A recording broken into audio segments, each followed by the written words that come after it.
Description है vacancies का वो आपको देखने को मिल जाता है, कैटेगरी वाइज वैकेंसीज देखने को मिल जाती हैं। तो यहाँ पर फ्रेंड्स जो भी डिसिप्लिन है उनमें आपको डिप्लोमा होना जरूरी है या बीएससी डिग्री आपसे रिक्वायर की गई है तो वो आपके पास यहाँ पर होना जरूरी है अप्लाई करने के लिए। ऐसे ही फ्रेंड्स जो सेकंड पोस्ट है जो कि है टेक्नीशियन की, इसमें आपका पे लेवल आपको देखने को मिल जाएगा और इसमें फ्रेंड्स आपका यहाँ पर देखिए 10th प्लस में आईटीआई रिलेवेंट ट्रेड में आपका होना जरूरी है, तो ही आप इसमें जो है आवेदन यहाँ पर कर सकते हैं। तो आपको यहाँ पर जितनी भी ट्रेड्स है वो आपको यहाँ पर दी गई है, आप ट्रेड यहाँ पर चेक कर सकते हैं। इसके बाद फ्रेंड्स नीचे आता है फ्रेंड्स आपके यहाँ पर इंपॉर्टेंट डिटेल्स। तो एसेंशियल क्वालिफिकेशन को फुलफिल करना जरूरी है, तो ही आप इसमें जो है ऑनलाइन आवेदन कर सकते हैं। इसमें फ्रेंड्स आपका जो एज क्राइटेरिया है वो 18 से 28 साल रहेगा और ये फ्रेंड्स 1 जनवरी 2026 को यहाँ पर काउंट किया जाएगा। रिजर्व कैंडिडेट को अपर एज में जो छूट है वो आपको यहाँ पर मिल जाती है। इसके अलावा फ्रेंड्स जो इंपॉर्टेंट पॉइंट है वो है आपके एप्लीकेशन फीस का। तो एप्लीकेशन फीस जो है वो फ्रेंड्स यहाँ पर देखिए एसटीए बी के लिए जो फीस है जनरल ओबीसी के लिए वो 750 रुपए है, बाकी अदर कैटेगरी के लिए 500 रुपए है। टेक्नीशियन के लिए बात करें तो जनरल ओबीसी के लिए 600 रुपए है, बाकी के लिए 500 रुपए है। और इसमें देखिए जो रिफंडेबल फीस है वो 500 रुपए रहेगी, जो कि अगर आप टीयर 1 एग्जाम में जब आप अपेयर होंगे तो 500 रुपए आपको जो है रिफंड कर दिए जाएंगे। अब बात करते हैं यहाँ पर जब आप क्राइटेरिया को फुलफिल करते हैं तो कैसे आपको फॉर्म को अप्लाई ऑनलाइन करना है। इस वीडियो में मैं आपको सारी जानकारी प्रोवाइड करने वाला हूं और इस वीडियो को स्टार्ट करने से पहले अगर अभी तक आपने हमारे चैनल को सब्सक्राइब नहीं किया है, सब्सक्राइब करें, शेयर करें, लाइक करें, जिससे आपको आने वाली जो भी अपडेट्स है वो आपको लगातार मिल सके। तो यहाँ पर फ्रेंड्स देखिए डीआरडीओ का ये ऑफिशियल पोर्टल है सेप्टम 11 का, जहां पर आपको एडवर्टाइजमेंट मिल जाएगा, रजिस्ट्रेशन करने का लिंक मिल जाएगा, हेल्पलाइन नंबर भी आपको यहाँ पर देखने को मिल जाता है। तो सबसे पहले आपको न्यू रजिस्ट्रेशन करना होगा, रजिस्ट्रेशन वाले ऑप्शन पर क्लिक कीजिए। इसके बाद जो भी प्रोसेस है ये आप कंप्लीट होने दें। जब आपकी ये प्रोसेस कंप्लीट हो जाएगी, लोड हो जाएगा, इसके बाद आप यहाँ पर जो है अपना रजिस्ट्रेशन कर सकते हैं आई एग्री करने के बाद। तो सबसे पहले यहाँ पर कुछ बेसिक जानकारी है, जिसमें सबसे पहले आएगा कैंडिडेट का पूरा नाम और उसको नाम को आपको यहाँ पर करना होगा कंफर्म। इसके बाद फ्रेंड्स आपका active and valid mobile number और इसके अलावा आपकी मेल आईडी आपको यहाँ पर एंटर करना है। ध्यान रखिएगा आपको फ्रेंड्स जनरेट ओटीपी करना है, तो ओटीपी वेरीफाई करने के लिए आपका मोबाइल नंबर और mail ID active and valid होने चाहिए। तो ये फ्रेंड्स बाकी आपको यहाँ पर कोई ऑप्शन नहीं पूछा गया है, सिर्फ आपका नाम है, पूरा नाम दीजिएगा मार्कशीट के अकॉर्डिंग और आपका mobile number mail ID enter करने के बाद आप जनरेट ओटीपी यहाँ से कर लेंगे। इसके बाद फ्रेंड्स यहाँ पर देखिए आपको जो ओटीपी है वो वेरीफाई करनी है। तो आपके पास फ्रेंड्स एक ओटीपी आती है, वो ओटीपी आपको यहाँ पर टाइप करना है और उसको यहाँ पर वैलिडेट करना है। ओटीपी जैसे ही वेरीफाइड होगी आपको यहाँ पर कहेगा कि आपकी ओटीपी वेरीफाई हो चुकी है। ऐसे ही फ्रेंड्स आपको यहाँ पर आपका जो मोबाइल नंबर है उस पर भी एक ओटीपी आती है, वो ओटीपी आपको यहाँ पर टाइप करके उसे भी वेरीफाई कर लेना है। तो मैं यहाँ पर ओटीपी वेरीफाई कर लेता हूँ। जैसे ही ओटीपी वेरीफाई हो जाएगी इसके बाद फ्रेंड्स यहाँ पर देखिए जो नेक्स्ट ऑप्शन आएगा डिक्लेरेशन का, आपको सिंपली यहाँ से डिक्लेयर करना है, मतलब आई एग्री करना है। इस कैप्चा कोड को आपको यहाँ पर फिल करना है और ये फिल करने के बाद आपको यहाँ पर एक ऑप्शन मिलता है री वेरीफाई का, आप इस ऑप्शन पर क्लिक करेंगे। री वेरीफाई पर क्लिक करने के बाद आपकी तीनों जानकारी आपको यहाँ पर शो होती है। आपको ये चेक करना है कि ये सही है, तो आप यहाँ से डिक्लेयर करेंगे। डिक्लेयर करने के बाद आपको यहाँ पर सबमिट करना है और सबमिट करने के बाद आपका जो फ्रेंड्स रजिस्ट्रेशन प्रोसेस है वो कंप्लीट हो जाएगा। तो यहाँ पर फ्रेंड्स देखिए रजिस्ट्रेशन प्रोसेस कंप्लीट होने के बाद आपका रजिस्ट्रेशन नंबर आपका जनरेट हो जाएगा। अब आपको यहाँ पर एक ऑप्शन मिलेगा माई एप्लीकेशन का, आप इस ऑप्शन पर क्लिक करेंगे। माई एप्लीकेशन वाले ऑप्शन पर क्लिक करने के बाद यहाँ पर एक ऑप्शन आता है क्रिएट न्यू एप्लीकेशन। आपसे कहा गया है candidate need to create a separate application for each post code against which they wish to apply. तो फ्रेंड्स यहाँ पर आपको एप्लीकेशन जो है वो फ्रेंड्स हर एक पोस्ट के लिए आपको यहाँ पर एप्लीकेशन आईडी या हर एक पोस्ट के लिए आपको अलग से यहाँ पर क्रिएट न्यू एप्लीकेशन करना होगा। रजिस्ट्रेशन आपका एक बार होगा, बाकी आप यहाँ पर क्रिएट न्यू एप्लीकेशन बार बार कर सकते हैं अगर आप मल्टीपल पोस्ट के लिए एलिजिबल है तो। अब इसके बाद फ्रेंड्स यहाँ पर देखिए दोबारा से आपकी जो प्रोसेसिंग है वो स्टार्ट हो जाएगी। प्रोसेसिंग स्टार्ट होने के बाद आपको फ्रेंड्स इन स्टेप में इन फॉर्म को कंप्लीट करना है। पहला है personal detail, basic detail, communication detail, qualification detail, exam city और लास्ट में डॉक्यूमेंट एंड पेमेंट। तो यहाँ पर फ्रेंड्स देखिए सबसे पहले आता है पोस्ट। आपको यहाँ पर एसटीए के लिए या टेक्नीशियन के लिए आप जिस भी पोस्ट के लिए अप्लाई कर रहे हैं वो आपको सेलेक्ट करना होगा और यहाँ से अब आप सेलेक्ट करेंगे डिसिप्लिन। तो आप इनमें से जिस भी पोस्ट के लिए अप्लाई करना चाहते हैं उस डिसिप्लिन को आप सेलेक्ट करेंगे। पोस्ट कोड आपका यहाँ पर आ जाएगा। इसके बाद है डेट ऑफ बर्थ। आप इस कैलेंडर के माध्यम से जो भी आपकी डेट ऑफ बर्थ है वो आप सेलेक्ट कर सकते हैं। 1 जनवरी 2026 को ये काउंट हो जाएगा। आपका जेंडर क्या है वो आपको सेलेक्ट करना है। आपकी कैटेगरी जनरल है तो जनरल सेलेक्ट कीजिए। इसके बाद फ्रेंड्स अगर आपकी कैटेगरी ईडब्ल्यूएस है तो आप ईडब्ल्यूएस सेलेक्ट कर सकते हैं। ईडब्ल्यूएस का सर्टिफिकेट नंबर और सर्टिफिकेट जारी होने की डेट आपको देनी होगी। इससे रिलेटेड फ्रेंड्स जो भी गाइडलाइंस हैं वो आपको नोटिफिकेशन में प्रोवाइड की गई हैं और इसमें फ्रेंड्स आप ध्यान रखिएगा सेंट्रल गवर्नमेंट के जो भी सर्टिफिकेट्स हैं वो आपको यहां पर प्रोवाइड करने हैं। अब जैसे ओबीसी एनसीएल है तो एनसीएल का सर्टिफिकेट इशू होने की तारीख और सब कास्ट मतलब आपकी जाति क्या है वो आपको देना होगा। ऐसे ही बात आती है एससी या एसटी की, तो यहां पर भी आपको कैटेगरी सर्टिफिकेट नंबर और सर्टिफिकेट इशू डेट ये आपको देना जरूरी रहेगा। तो ये फ्रेंड्स सारी जानकारी आपके सर्टिफिकेट पर मेंशन होती है, उसके अकॉर्डिंग जानकारी को आप प्रोवाइड करेंगे। सेप्टम 11 के अनुसार आपकी जो भी एसेंशियल क्वालिफिकेशन है वो आप फुलफिल करते हैं, आप यस करेंगे। अब आपसे पूछता है हैव यू पास या pursuing higher degree qualification like BE BTech या एमएससी एमटेक या पीएचडी। तो अगर आप इनमें से कोई भी हायर डिग्री क्वालिफिकेशन कर रहे हैं तो आप यस या नो यहाँ पर कर सकते हैं। अब यहाँ पर फ्रेंड्स देखिए नोटिफिकेशन को ध्यान से चेक जरूर कीजिएगा।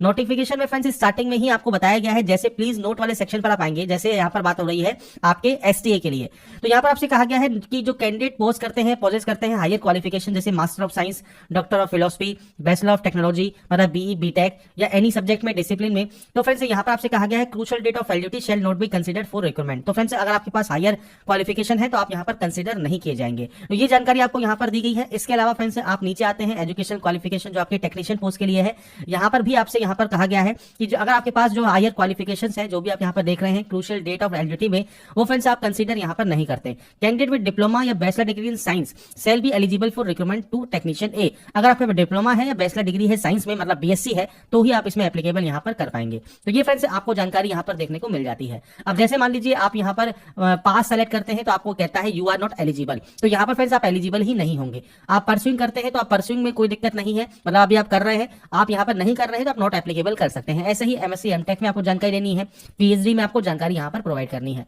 अगर आप डिसेबल डिफेंस सर्विस पर्सनल है तो आप यस कर सकते हैं, नहीं है तो आप नो करेंगे। पीएच कैटेगरी से बिलोंग करते हैं तो आपकी टाइप ऑफ डिसेबिलिटी क्या है वो आप सेलेक्ट कर सकते हैं, परसेंटेज ऑफ डिसेबिलिटी क्या है और डिसेबिलिटी का सर्टिफिकेट नंबर और डेट ऑफ इशू आपको देना होगा। नहीं है तो सिंपली नो कर दीजिए। इसके बाद एक्स सर्विसमैन है और आप यस करते हैं तो date of joining, date of discharge आपको मेंशन करना है। अब आपसे पूछता है कि मान लीजिए एक्स सर्विसमैन के तौर पर आपने बेनिफिट ले लिया है रिजर्वेशन का, और आप यहाँ पर यस करते हैं, तो उस कंडीशन में देखिए दोबारा से आपको जो है रिजर्वेशन एक्स सर्विसमैन का नहीं मिलता। नहीं लिया है तो सिंपली आप नो कर सकते हैं।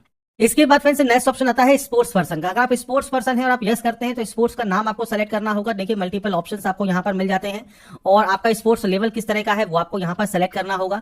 नहीं है तो आप सिंपली नो कर सकते हैं। इसके अलावा फ्रेंड्स डिटेल ऑफ एम्प्लॉयमेंट है, जैसे आप सरकारी सार्वजनिक क्षेत्र के जो भी उपक्रम है या बैंकिंग क्षेत्र के कर्मचारी हैं या नहीं है वो आपको जानकारी देनी है। अगर आप फ्रेंड्स डिपार्टमेंटल कैंडिडेट है और 3 वर्ष से अधिक की आपने जो है सेवा यहाँ पर कर ली है तो आप यस कर सकते हैं और अपनी जानकारी प्रोवाइड कर सकते हैं। नहीं तो आप इसमें भी नो करेंगे और सेव एंड नेक्स्ट कर देंगे।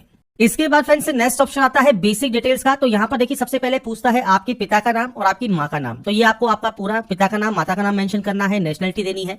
अब पूछता है माइनॉरिटी कम्युनिटी से आप बिलोंग करते हैं। माइनॉरिटी कम्युनिटी कौन सी होती है, तो देखिए आपको यहाँ पर लिस्ट दी गई है। अगर आप इन कम्युनिटी से बिलोंग करते हैं तो ही आप यस करेंगे, नहीं करते हैं तो सिंपली नो कर दीजिएगा। विजिबल मार्क ऑफ आइडेंटिफिकेशन, जैसे कोई भी कट का निशान है, कोई मोल है, कोई बर्न का निशान है, आपके चेहरे पर है, हाथ पर है, पैर पर है, आप उसकी जानकारी दे सकते हैं। नहीं तो सिंपली नो मार्क की एंट्री कीजिएगा। इसके बाद आता है आईडी प्रूफ। तो कोई भी एक आईडी प्रूफ आपको यहाँ पर सेलेक्ट करना है, और ये फ्रेंड्स ध्यान रखिएगा आप जो भी आईडी प्रूफ देंगे आपके फ्रेंड्स जितनी भी प्रोसेस होगी उन स्टेजेस में आपको ये रिक्वायर्ड रहेगा। तो पैन कार्ड है, ड्राइविंग लाइसेंस है, वोटर आईडी है, पासपोर्ट है, या इसके अलावा कोई अदर आईडी प्रूफ है तो उसका नंबर आप यहाँ पर दे सकते हैं। पैन कार्ड है, ड्राइविंग लाइसेंस है तो पैन कार्ड का नंबर आप यहाँ प्रोवाइड कर देंगे। इसके बाद आता है बैंक डिटेल्स। अब बैंक डिटेल क्यों जरूरी है, जैसा मैंने वीडियो के स्टार्टिंग में आपसे कहा 500 रुपए रिफंड आपके होते हैं, तो वो रिफंड किस अकाउंट में आपके होंगे वो आपको जानकारी दी गई है।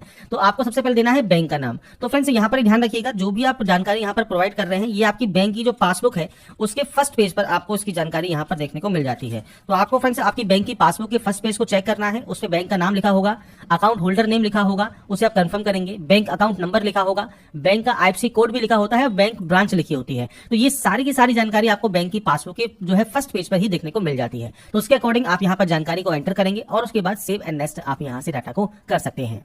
इसके बाद फ्रेंड्स आपकी देखिए जो डाटा है वो जब आपकी सेव हो जाती है, नेक्स्ट ऑप्शन आता है कम्युनिकेशन का। अब इसमें सिंपली आपको आपका एड्रेस एंटर करना है। एड्रेस 2 तरीके से एंटर होता है। पहला होता है कॉरेस्पॉन्डेंस, मतलब प्रेजेंट का एड्रेस। एक होता है परमानेंट, जहां के आपके डॉक्यूमेंट्स हैं वो आपके फ्रेंड्स अगर सेम है तो आपको सेम एज का ऑप्शन मिल जाता है, आप यस करेंगे कॉपी हो जाएगा। अलग अलग है तो आप नो पर क्लिक करके अलग अलग एंट्री कर सकते हैं। तो आपका पूरा एड्रेस दीजिएगा, यहाँ से आप कंट्री सेलेक्ट कीजिएगा। इसके बाद आपकी स्टेट या यूनियन टेरिटरी कौन सी है वो आपको देना है।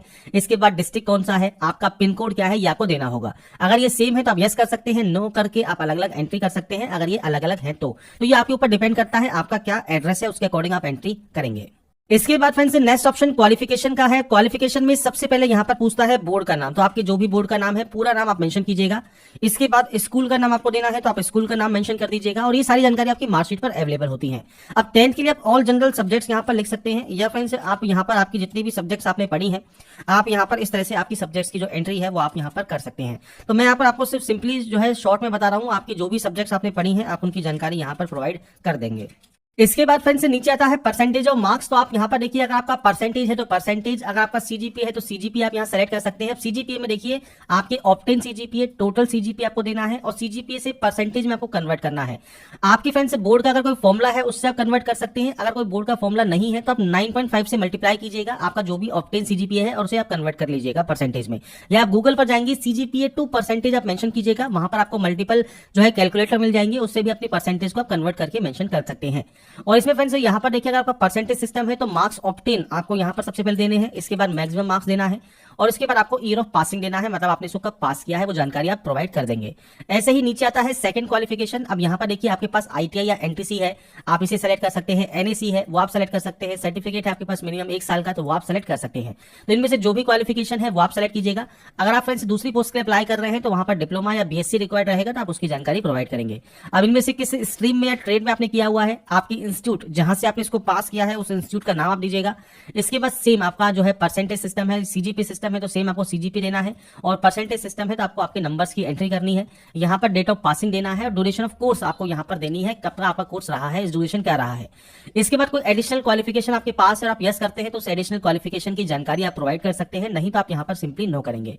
अगर आपने डीआरडीओ से जो है अप्रेंटिसशिप किया हुआ है, आप यस करते हैं तो ट्रेड आपको सेलेक्ट करनी है, लैब सेलेक्ट करनी है और डेट ऑफ कंप्लीट आपको देना है, कब आपने अप्रेंटिसशिप कंप्लीट किया है, नहीं तो आप इसमें भी नो करेंगे। इसके बाद नेक्स्ट ऑप्शन आता है पोस्टिंग स्टेशन प्रेफरेंस का। तो यहाँ पर देखिए आपकी पसंद के क्रम के अकॉर्डिंग आप अपने पोस्टिंग स्टेशन को सेलेक्ट कर सकते हैं। आपको जैसे ही उस ऑप्शन पर क्लिक करेंगे, यहाँ पर एक ऑप्शन है क्लिक हियर का, आप जैसे ही क्लिक करेंगे ऑटोमेटिक यहाँ पर आपकी जो प्रेफरेंस है वो आपकी यहाँ पर आ जाएगी। इसके बाद फ्रेंड्स आपको यहाँ पर अपने अकॉर्डिंग जो भी प्रेफरेंस आप देना चाहते हैं वो आप प्रेफरेंस यहाँ पर दे सकते हैं। आपको सिंपली यहाँ पर देखिए प्रेफरेंस देनी है कि आप सबसे पहले कहाँ पर जो आपकी पोस्टिंग है वो चाहते हैं, वो अपने अकॉर्डिंग आप यहाँ पर प्रेफरेंस प्रोवाइड कर देंगे। प्रेफरेंस जब आप यहाँ पर दे देंगे, इसके बाद आपका नेक्स्ट ऑप्शन आएगा सेव एंड नेक्स्ट का, आप सेव एंड नेक्स्ट वाले ऑप्शन पर क्लिक कर देंगे। इसके बाद फ्रेंड्स यहाँ पर देखिए नेक्स्ट ऑप्शन अब आपका आएगा यहाँ पर एग्जाम सिटी का। तो यहाँ पर देखिए आपको फ्रेंड्स दिया गया है 5 ऑप्शन। सबसे पहले स्टेट पर जाइए, स्टेट आप सेलेक्ट करेंगे और उसके बाद इसमें जितनी भी सिटीज होंगी वो आपको देखने को मिलेंगी। ऐसे ही फ्रेंड्स आप अपने अकॉर्डिंग जो भी फ्रेंड्स सिटीज यहाँ पर चूज करना चाहें वो आप यहाँ पर कर सकते हैं। आपको आपके अकॉर्डिंग यहाँ पर जो सेंटर्स हैं वो आपको चूज करने हैं। अब यहाँ पर फ्रेंड्स मैं आपको सिर्फ एक डेमो शो कर रहा हूँ कि आप यहाँ पर अपने अकॉर्डिंग जो भी सेंटर आप यहाँ पर चूज करना चाहेंगे वो आप कर सकते हैं। और 5 सेंटर्स को चूज करने का जो ऑप्शन है वो आपको यहाँ पर मिलता है, तो आप अपने 5 सेंटर्स को यहाँ पर चूज कर लेंगे। यहाँ पर फ्रेंड्स सेंटर्स को चूज करने के बाद आप जो सेव एंड नेक्स्ट है वो आप कर सकते हैं। अब आपसे कहता है देखिए please select different exam state, you can not select same state as exam state more than thrice, मतलब 3 बार से ज्यादा आप यहाँ पर एक स्टेट को नहीं दे सकते। तो ये चीज आपको यहाँ पर बताई गई है। और इसमें फ्रेंड्स आपको चीज ध्यान रखना है, जो भी स्टेट आपको यहाँ बताया गया है, जो भी आपको यहाँ पर एग्जाम सिटी बताई गई है, उसमें 3 बार आप एक जो है स्टेट या यूटी को सेलेक्ट कर सकते हैं और उसके बाद आपको सेव एंड नेक्स्ट यहाँ से डाटा को करना होगा। नेक्स्ट ऑप्शन अब आएगा आपके फोटोग्राफ अपलोड का। अब यहाँ पर देखिए आपसे कहा गया है कृपया लाइव फोटोग्राफ लें, मतलब आपकी लाइव फोटोग्राफ को कैप्चर करनी है। इसके अलावा आपकी पासपोर्ट आकार की फोटो की स्कैन की हुई कॉपी आपको अपलोड करनी है। क्लिक हियर टू अपलोड पर आप क्लिक करेंगे, 100 से 200 केबी में साइज रहेगा। व्हाइट बैकग्राउंड में आपको फोटो अपलोड करनी है। ऐसे ही आपका सिग्नेचर आपको अपलोड करना है। सिग्नेचर फ्रेंड्स 80 से 150 केबी में रहेगा। आपका फ्रेंड्स 10वीं का जो प्रमाण पत्र है जिसमें आपकी डेट ऑफ बर्थ लिखी होती है वो आपको यहाँ पर अपलोड करना है, और ये आप जेपीजी में या पीडीएफ फॉर्मेट में अपलोड कर सकते हैं। इसके बाद आईटीआई या एनटीसी का सर्टिफिकेट आपको यहाँ पर अपलोड करना होगा, और इसके अलावा आपका जो कैटेगरी सर्टिफिकेट है वो आपको यहाँ पर अपलोड करना होगा जेपीजी या पीडीएफ फॉर्मेट में। तो ये डॉक्यूमेंट्स रहेंगे जो कि आपको अपलोड करने हैं। और एक आपका रहेगा कैप्चर लाइव फोटोग्राफ का, तो आप यहाँ से लाइव फोटोग्राफ अपनी कैप्चर कर सकते हैं। तो सबसे पहले फ्रेंड्स हम बात करते हैं लाइव फोटोग्राफ की। तो यहाँ पर लाइव फोटोग्राफ कैप्चर करने के लिए क्लिक हियर टू अपलोड का ऑप्शन है। यहाँ पर देखिए click here to capture photograph का भी ऑप्शन है। अब आपसे कहा गया है देखिए आपको जो है बैठना है सही ढंग से, व्हाइट बैकग्राउंड कोशिश कीजिएगा व्हाइट बैकग्राउंड हो, और इसके अलावा आपके जो है पूरा चेहरा आपका यहाँ पर दिखना चाहिए। आपको click here to capture photo पर क्लिक करना है। अब आपके सामने देखिए जो भी आपका वेब कैमरा होगा वो आपका यहाँ पर शो करेगा, और इसके बाद फ्रेंड्स आपको इस कैमरे को जो है यहाँ से अलाउ कर देना है। अलाउ करने के बाद आप फ्रेंड्स आपकी जो लाइव फोटोग्राफ है वो आप कैप्चर कर सकते हैं। तो यहाँ पर फ्रेंड्स देखिए जैसे ही आपकी लाइव फोटो कैप्चर होगी, व्यू कैप्चर फोटो का आपको एक ऑप्शन मिल जाएगा। आप यहाँ से आपकी लाइव फोटो को चेक कर सकते हैं। ऐसे ही अब आपको यहाँ पर और डॉक्यूमेंट्स अपलोड करने हैं। तो सबसे पहले आपकी जो स्कैन कॉपी है वो आप अपलोड करेंगे।